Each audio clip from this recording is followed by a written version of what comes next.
Hello everyone students, आज की class हमारी क्लास 4 है यूपीएससी मेंस।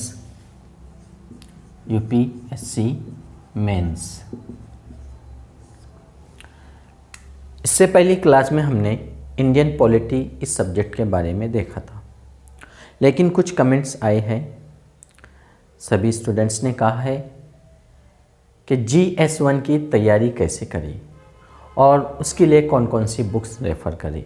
तो चलिए माय डियर स्टूडेंट्स, आज की क्लास में हम आपकी बात को मानते हैं कि how to study GS1, UPSC mains का GS1 की तैयारी कैसे करें और उसके लिए कौन सी बुक्स पढ़े। ओके, तो चलिए देखते हैं सबसे पहले GS1 में क्या है। तो आपको पता है art and culture, then history, number 3 geography. ये 3 मेन सब्जेक्ट हैं। अब कोई भी आप क्लास स्टार्ट करो तो सबसे पहले आपको क्या करना है, सिलेबस पढ़ना है। तो ऑलरेडी मैंने इसके ऊपर वीडियो बना चुका हूँ, GS1 का सिलेबस और उसका क्वेश्चन पेपर, उसको एनालाइज किया गया एक्सप्लेनेशन, वो देखिए आप, फिर स्टार्ट करिए आप GS1 की तैयारी। तो GS1 की तैयारी में हमें सबसे पहले क्या करना है, तो नंबर 1 आपको NCERT।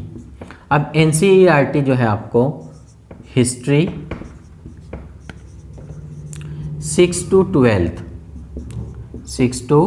12th स्टडी करना है। देन ज्योग्राफी मीन्स भूगोल 6 to 12th। ये 2 काम सबसे पहले करना है। 6 to 12th इतिहास, हिस्ट्री, हिंदी माध्यम के लिए भी वही है और इंग्लिश माध्यम के लिए भी वही है। और ज्योग्राफी मीन्स भूगोल 6 to 12th।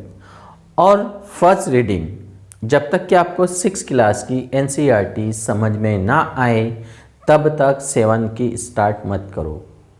नहीं तो हम लोग रीड टू रीड करते जाते हैं, बार बार पढ़ते जाते हैं, समझ में कुछ नहीं आता है, फिर कहाँ से आपको समझेगा। तो इसलिए सबसे बेस्ट तरीका है क्लास 6 क्लास की अच्छे से अंडरस्टैंड करो, देन फिर 7 की करो।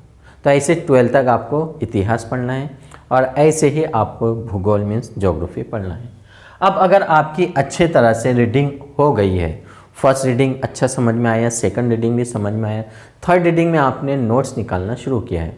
और नोट्स निकालने के लिए मैंने कहा आपको कि ब्लैंक पेजेस जो नोट्स बनाया होगा आपने उसके ऊपर लिखना शुरू कर दो NCERT की, क्योंकि जैसे आपकी परीक्षा नज़दीक आती है तो समय पर आपको इतनी बहुत सारी बुक्स पढ़ने की कोई ज़रूरत नहीं। जो आपने नोट्स निकाला है वही रिवीजन कर दिया तो बेनिफिशियल है।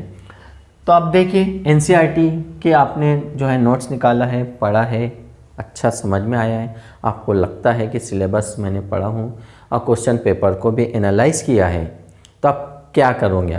अब आपको करना क्या है, अब रेफरेंस बुक पढ़ना है। NCERT समझ में आ गई, अब बहुत सारा स्टडी मटेरियल आपका रेफरेंस बुक में है। तो अब कौन कौन सी रेफरेंस बुक करना है आपको, तो चलिए देखते हैं। हम आर्ट एंड कल्चर के लिए आपको नितिन सिंघानिया सर की बुक्स पढ़ना है। नितिन सिंघानिया,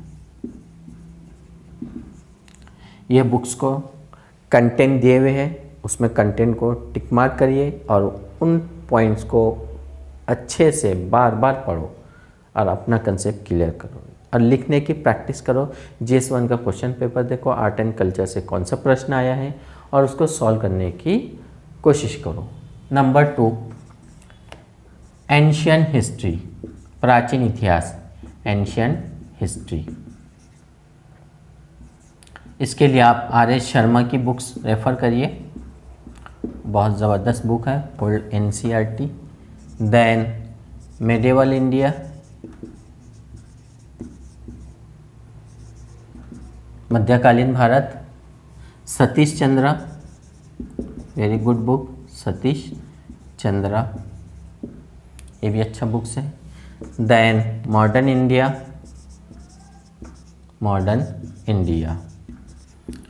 छोटी सी बुक्स है, बिपिन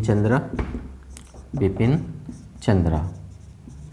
और इसके साथ आपको एक और बुक्स पढ़ना है मॉडर्न इंडिया के लिए, राजीव आहिर, IPS है, और इनकी बुक्स स्पेक्ट्रम पब्लिकेशन, ये बुक्स को बार बार पढ़ो, और न्यू मॉडिफाई होकर आई है, अपडेट, वो बुक्स को पढ़ो आप, देखिए आपका मॉडर्न हिस्ट्री किस तरह से क्लियर होता है। सबसे ज़्यादा आपको प्रश्न आते हैं एंशियंट और मॉडर्न इंडिया पर, बहुत ज़्यादा प्रश्न पूछे जाते हैं, इसलिए बहुत अच्छी तरह से उसको पढ़ो। तो ये जो है आपको art and culture, history. Then number 4 geography में, तो ज्योग्राफी में आपको physical and human geography, physical and human geography, physical and human geography के लिए आपको गो चिंग लियोन ये राइटर की बुक्स पढ़ना है, बहुत बढ़िया बुक्स है, पढ़ो, समझो, और फिर आप देखिए क्वेश्चन पेपर उसमें से आते हैं या नहीं आते हैं, और आप सॉल्व करने की प्रैक्टिस करिए।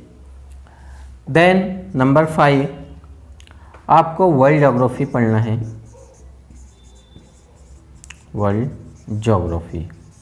वर्ल्ड ज्योग्राफी के लिए आपको डी आर खुल्लर ये बुक्स पढ़ना है, very good books. Then last है आपके लिए इंडियन ज्योग्राफी, इंडियन ज्योग्राफी में आपको माजिद हुसैन सर की बुक्स रेफर करना है, माजिद हुसैन। ये बुक्स आपने रेफरेंस बुक, और रेफरेंस बुक को भी ऐसे ही पढ़ना है जिस तरह आपने NCERT पढ़ा है, first reading, second reading, third reading. Third में नहीं आता है तो फोर्थ करो, फोर्थ भी समझ में नहीं आता है फिफ्थ करो, फिफ्थ भी नहीं आया है तो सिक्स। जब तक कि आपको समझ में ना आए तब तक रीडिंग बंद मत करो, बार बार पढ़ो, समझो, और क्वेश्चन पेपर देखो कि उसमें से क्वेश्चन आया है, कैसे पूछा जाता है, फिजिकल ज्योग्राफी से, ह्यूमन ज्योग्राफी से, political geography, economic geography, agriculture, environment. तो ये पार्ट्स है आपके। तो माय डियर स्टूडेंट, इस तरह आपको यूपीएससी मेंस का GS1, यूपीएससी मेंस GS1 ऐसे प्रिपरेशन करना है। और हम स्टार्ट कर चुके हैं ऑलरेडी यूपीएससी क्लास के किस तरह से तैयारी करना है, और उसका कंटेंट भी आपको मिल जाएगा टोटल।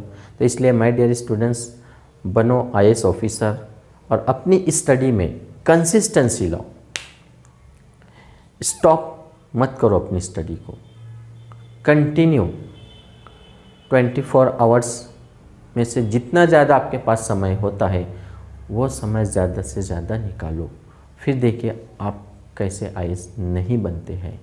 तो माय डियर स्टूडेंट्स, फिर मिलते हैं हम नेक्स्ट क्लास में। Best of luck.